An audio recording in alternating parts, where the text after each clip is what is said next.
Shane Talbot. I'm the Director of eSports at Maple Leaf Sports and Entertainment. So our roster is now, as of a trade we did last week, entirely made up of veterans in their fourth season. So the league is in its fourth season.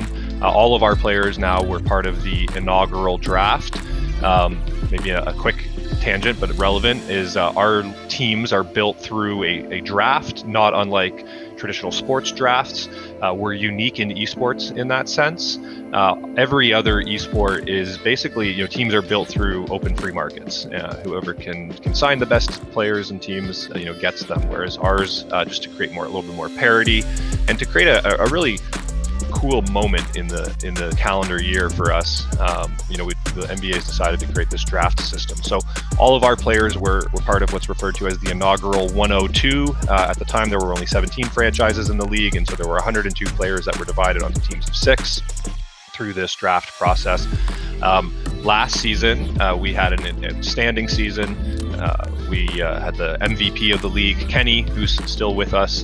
We had the Defensive Player of the Year, Timely Cook, who's still on our team. And just last week, we did a trade for a player on our team last year, as well as a future draft pick, to bring in a player named Dimes. And Dimes is known as being the first overall. So he was the first overall pick in that inaugural draft. And we're really excited to get him here because Kenny's really been our leader and our point guard up until this point.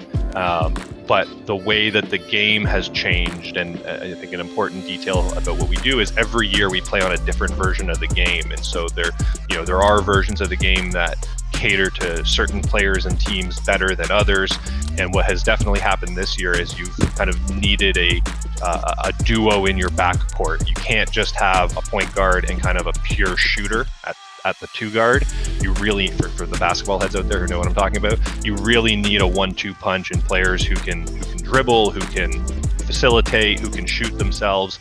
And so bringing Dimes into the equation has given us what we hope will now be that 1-2 punch, because quite frankly, we're having a very down year after the success that we had last year. And so we wanted to make a change before what is coming up soon, which is the ticket. And that is essentially a wild card tournament, which will be our last shot at making it into the playoffs.